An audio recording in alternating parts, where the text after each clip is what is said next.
ओम नमः शिवाय गुरवे सच्चिदानंदमूर्तये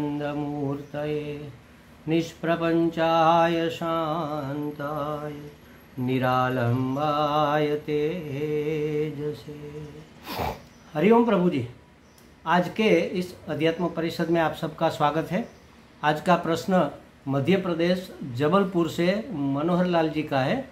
उन्होंने पूछा है कि विवेक चूड़ामणि के 552 नंबर के श्लोक में कुलाल चक्र के मूल की बात कही गई है। उस कुलाल चक्र के मूल की बात को कैसे समझा जाए?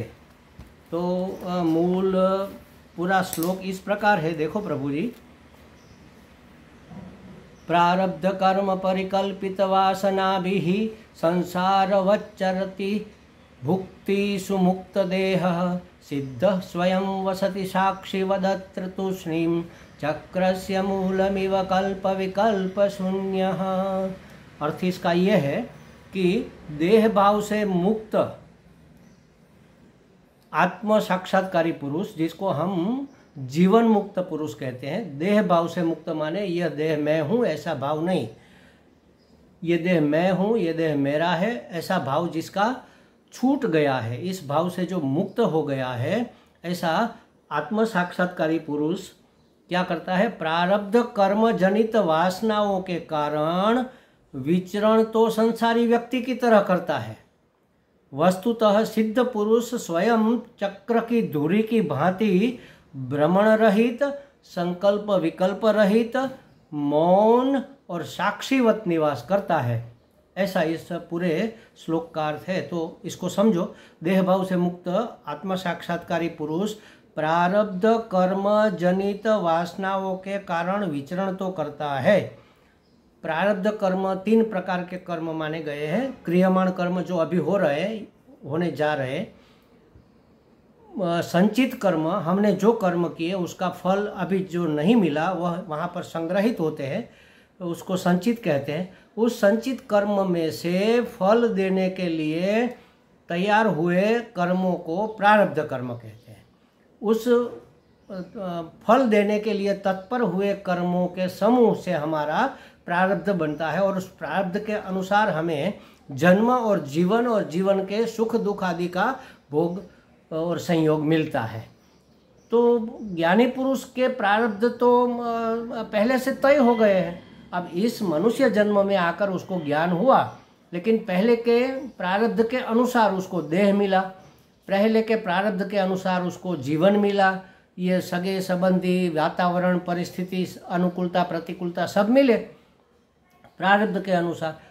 प्रारब्ध में उन्होंने पूर्व में सत्कर्म किए होंगे तो पुण्य जमा होगा, दुष्कर्म किए होंगे उसका पाप भी रहा होगा। तो पाप और पुण्य का फल इस जन्म में अनुकूल और प्रतिकूल परिस्थिति के रूप में उसको सुख दुख देने के लिए आएगा। तो वो आता तो है, पूर्व की वासना के अनुसार उसको सब कुछ करना तो है।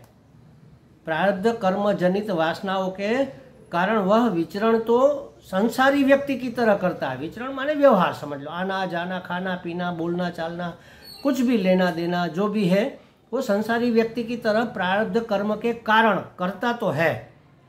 परंतु वस्तुतः सिद्ध पुरुष स्वयं चक्र की धुरी की भांति कुलाल चक्र माने कुम्हार का जो चाक होता है, आजकल के जमाने के बच्चों ने तो देखा भी नहीं होगा शायद, लेकिन आपने तो देखा होगा। एक चक्र होता है जो घुमाता है। कुलाल माने कुम्हार उसको एक डंडे की मदद से घुमाता है। घूमते हुए चक्र के बीच में वह एक डाल देता है लोंदा मिट्टी का, फिर अपने हाथ से उसको सेक देता है। घूमता हुआ चक्र के कारण उसके अंदर जो लोंदा डाला था उसके अंदर एक पोल बन जाती है, गड़ा बन जाता है। फिर डोरी की मदद से उसको वहाँ से डोरी से काट कर उसको उखाड़ कर ले लेता है। वो चक्र घूमता है। कहाँ पर घूमता है? अपनी धुरी पर घूमता है। उसको नेमी कहते हैं। नेमी के ऊपर केंद्र समझ लो, चक्र का जो केंद्र है, जो धुरी है, जो नेमी है, जो कील है, ऐसी कील होती है, उसके ऊपर ये चक्र लगा है और ये घूम रहा है। जैसे समझो ये कील है और उसके ऊपर ये चक्र ऐसे यहाँ खड्डा होता है, तो खड्डे में ये कील ऐसे गड़ी होती है, उसके ऊपर ये घूमता है और घूमते हुए चक्र के ऊपर लोंदा रखकर वह घड़ा बनाता है। तो ये जो कील है, ये चक्र तो घूमता है लेकिन ये कील नहीं घूमती, ये धुरी नहीं घूमती, ये नेमी नहीं घूमती। तो सिद्ध पुरुष उस कील की तरह स्थिर रहता है। परिस्थिति आए परिस्थिति जाए, सुबह हो तो उठ जाए, शाम हो तो सो जाए, अपना नित्यक्रम करे, खाए पिए बोले चाले, सब व्यवहार संसार की लोग की तरह ही करता है, लेकिन वह स्वयं स्थिर रहता है, कील की तरह शांत रहता है। जो होता है वह प्रारब्ध के अनुसार हो रहा है, ऐसा वह समझता है, माने वह साक्षी भाव में रहता है। ज्ञाता दृष्टा, वह जानता रहता है, ज्ञाता माने वह जानता रहता है, वह देखता रहता है, ज्ञाता दृष्टा माने साक्षी। तो साक्षी बनकर सब होता हुआ देख रहा है, बस जान रहा है, न तो उसकी मौज ले रहा है, न तो उससे दुखी हो रहा है, न तो वो कुछ कर रहा है। जैसे इंग्लिश में पहले हम पढ़ते थे, तब हर एक भाषा में भी आते हैं, लेकिन इंग्लिश से आप ज़्यादा समझ जाएंगे। एक्टिव वॉइस और पैसिव वॉइस।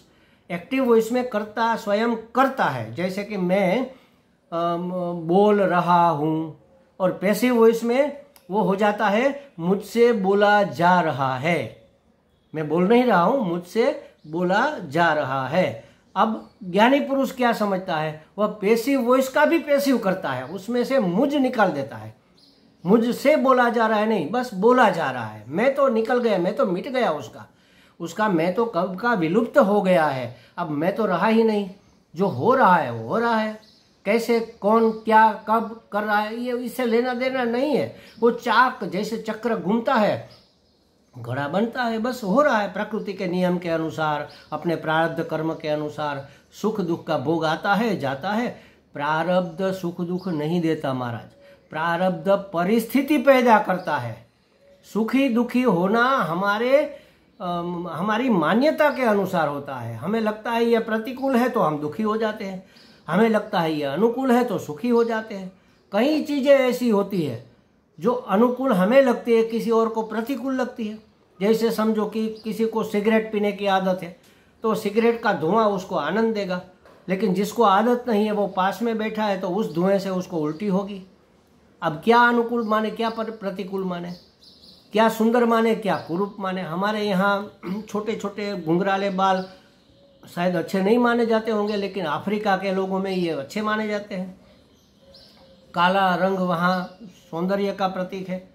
तो ये सब परिस्थिति तो हमारे जीवन में आती जाती है, लेकिन वह अनुकूल है यह हमारी मान्यता है, वह प्रतिकूल है यह हमारी मान्यता है। ये मान्यता कैसे, इस मान्यता के अनुसार हम संकल्प विकल्प करते हैं कि अरे अब क्या होगा, ऐसी परिस्थिति आ गई, अब तो हमारा क्या होगा, अब तो कोई सुविधा नहीं रहेगी, अब क्या करेंगे, मर जाएंगे हम तो, दुखी हो जाएंगे। ये हमारा संकल्प हमें दुखी करता है। फिर विकल्प करते हैं कि अरे आज नहीं तो कल सुख तो होगा ही होगा, तो फिर हम सुखी हो जाएंगे। तो हमारे संकल्प विकल्प हमें सुखी दुखी करता है। ज्ञानी पुरुष संकल्प विकल्प नहीं करता है, मौन रहता है और देखता रहता है। मौन माने शरीर से भी कुछ नहीं करता, विचारों से भी कुछ नहीं सोचता, वाणी से भी कुछ नहीं बोलता। तो इसलिए कहा कि वह संसार चक्र की धुरी की भांति, धुरी जैसे खड़ी है बस वह सब देखती है, उसकी तरह भ्रमण रहित हो जाता है। भ्रमण रहित माने यहाँ पर ज्ञानी पुरुष के लिए भ्रम रहित हो जाता है, उसको कोई भ्रम नहीं होता। धुरी जैसे घूमती नहीं है, वैसे वह भ्रमित होकर इधर उधर भागता दौड़ता नहीं है। ये लेना है, ये करना है, वो करना है, ये सब वासना अब उसमें नहीं रही है, अब कर्तृत्व भाव ही नहीं रहा उसका। तो भ्रम रहित हो जाता है, भ्रमण रहित हो जाता है, संकल्प विकल्प शून्य हो जाता है। अब न तो वह कुछ परिणाम के बारे में सोचता है, न तो भविष्य, न तो भूत के बारे में, वर्तमान में रहता है। वह वर्तमान क्षण में जीवन जीता, और वर्तमान ही सुख है महाराज। सुख का पर्याय वर्तमान क्षण है। भूतकाल भयानक है, भूतकाल का अफसोस होगा, भविष्य की चिंता होगी। वर्तमान की परिस्थिति को बदलने की अगर हम आपाधापी न करें और जैसा है वैसा उसको स्वीकार कर ले, तो वर्तमान सुख है। तो वह संकल्प विकल्प नहीं करता, प्रवर्तमान परिस्थिति को स्वीकार करके वर्तमान में जीता है और मौन रहता है। मौन माने कुछ करता धरता नहीं है, न तो कुछ सोचता है, न तो कुछ बोलता है, न तो कुछ शरीर से करता है। माने कि मन से, वाणी से, शरीर से मौन, शांत, बिल्कुल शांत रहता है। जो हो रहा है होने देता है। मैं करता हूँ ऐसा नहीं, मेरे से होना है होता है ऐसा भी नहीं, बस हो रहा है, जो भी है हो रहा है। और क्या हो रहा है? जो भी हो रहा है ईश्वर की योजना के अनुसार हो रहा है, ईश्वर की इच्छा के अनुसार हो रहा है, ईश्वर के मन की बात हो रही है। और ईश्वर की योजना क्या होगी, उसके मन में क्या बात होगी? हमेशा हर एक प्राणियों का कल्याण करने की योजना होती है। हमारे गुरुजी कहते हैं कि हमारे भगवान को करुणा मूर्ति इसलिए कहते हैं क्योंकि वह करुणा से ही बने हैं। उसका उपादान, उसका मटेरियल ही करुणा, उसको करुणा के सिवा और कुछ आता ही नहीं, तो करुणा ही करेंगे, कृपा ही करेंगे। उसको कृपा के सिवा और कुछ आता ही नहीं, क्योंकि वह स्वयं कृपा मटेरियल से ही बने हैं, कृपा मूर्ति है। जैसे सूर्य प्रकाश मूर्ति है, वैसे वह कृपा मूर्ति है। वह कृपा के सिवा और कुछ कर ही नहीं सकते। जो हो रहा है वह हमारे ऊपर कृपा है, हमें समझ में नहीं आ रहा है, ये अलग बात है, लेकिन उसी में हमारा कल्याण है। जिसमें हमारा कल्याण होगा वही हो रहा होगा। अगर हम कर्तापन छोड़ दें, अगर हम अपने तरीके से किसी घटना को, किसी व्यक्ति, वस्तु, परिस्थिति को डालने का प्रयत्न न करें, तो हमारा कल्याण ही, पूरी समष्टि का कल्याण होने वाला है। हमारा एक का नहीं, किसी और का ज़्यादा कल्याण हो रहा है और हमारा कम हो रहा है, तो यह ईश्वर की योजना है। हम अकेले थोड़े ही उसके बेटे हैं, सब पूरी सृष्टि उसी के है।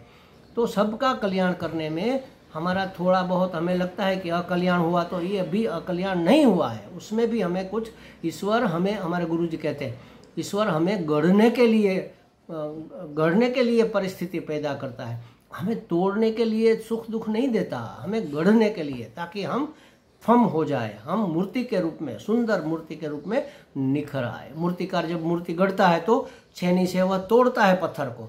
जो निकम्मी चीज़ें हैं, जो काम की नहीं है, वो हटा देता है, मूर्ति अपने आप प्रकट हो जाती है। तो हमारे अंदर से जो हटाना है उसको हटाने के लिए, जो सटाना है वह सटाने के लिए ईश्वर जो करता है वो हमारे इसलिए मौन है। तो ये जीवन मुक्त पुरुष भ्रम रहित है, संकल्प विकल्प रहित है, मौन है और साक्षीवत निवास करता है। साक्षी माने बस देखता है, जानता है, कुछ करता धरता नहीं है। साक्षी माने आत्मा। आत्मा का पहला रूप साक्षी है। जब तक उसके सामने साक्ष्य है, दृष्टा है, जब तक उसके सामने दृश्य है। ज्ञाता है जब तक उसके सामने ज्ञातव्य है। तो ज्ञाता, दृष्टा, साक्षी के रूप में जीवन मुक्त पुरुष सूखे पत्ते की तरह हो जाता है। हवा उसको उड़ाकर जिधर ले जाए वो चला जाता है, जहाँ रोक दे वहाँ रुक जाता है, जहाँ नदी में डाल दे वो डल जाता है, बहाव उसको बहा ले जाए तो बह जाता है, कोई तरंग उसको किनारे कर दे तो किनारे हो जाता है। जो होना है वह होना ही है, क्यों हम आपाधापी करें। ऐसी स्पष्ट समझ जीवन मुक्त पुरुष को हो जाती है। तो वह उदाहरण के लिए कहा कि कुलाल चक्र, कुम्हार का जो चक्र होता है, वो जिसके ऊपर घूमता है वह धुरी, इसको नेमी कह लो, किल कह लो, वह देखती है बस, वह कुछ करती नहीं, वह स्थिर है। उस स्थिर अधिष्ठान के ऊपर पूरा चक्र घूमता रहता है। तो परमात्मा आत्मा अधिष्ठान है, इसके ऊपर यह पूरा संसार घूमता रहता है। अपने आप को आत्मा स्वरूप में, परमात्मा स्वरूप में जानकर जीवन मुक्त पुरुष, ज्ञानी पुरुष मौन होकर सब देखता रहता है, कुछ करता धरता नहीं है, बस उसी में आनंदित रहता है। क्यों आनंद है भाई उसको? क्योंकि ईश्वर की योजना उसको पता है कि उसी में कल्याण है। तो कल्याण जब हमारा हो रहा होता है, कोई हमें आशीर्वाद दे रहा होता है, कोई हमारा भला कर रहा होता है, तब हम तो प्रसन्न ही होंगे ना, दुखी थोड़े ही होंगे। तो वह हमेशा खुश रहता है, क्योंकि हर एक घटना, हर एक परिस्थिति, हर एक व्यक्ति, हर एक वस्तु, हर एक पदार्थ कल्याण के लिए ही प्रवृत्त है, समष्टि के कल्याण के लिए। और समष्टि में हम भी आ जाता है, हमारे कल्याण के लिए ही सब हो रहा है। यह दृष्टि प्राप्त करनी पड़ती है, कैसे हमारा कल्याण हो रहा है। इसके लिए मैं एक सजेशन दूंगा, मैं कई बार कह चुका हूँ, स्वामी शरणानंद जी महाराज का मंगलमय विधान करके एक छोटी सी पुस्तिका है, उसको हमें उसका अध्ययन हमें करना चाहिए कि कैसे हमारा कल्याण है, सब मंगलमय कैसे है, ईश्वर का जो भी विधान है वह मंगलमय कैसे है। सूर्य का उदय, सूर्य का अस्त, हवाएं चलना, बारिश आना, ठंड पड़ना, गर्मी पड़ना, हमारे सामने जो भी परिस्थिति आए, हमारे सामने मित्र आए, दुश्मन आए, अनुकूलता आए, प्रतिकूलता आए, भूख प्यास लगे, पीड़ा हो जाए, दर्द हो जाए या स्वास्थ्य आ जाए, प्रसन्नता की घड़ी आ जाए, सब हमारे लिए मंगलमय कैसे है ये समझना है तो उसका अध्ययन जरूर करना चाहिए। हमें लगता है मनोहर लाल जी को कुछ स्पष्टता हो गई होगी। हरि ओम।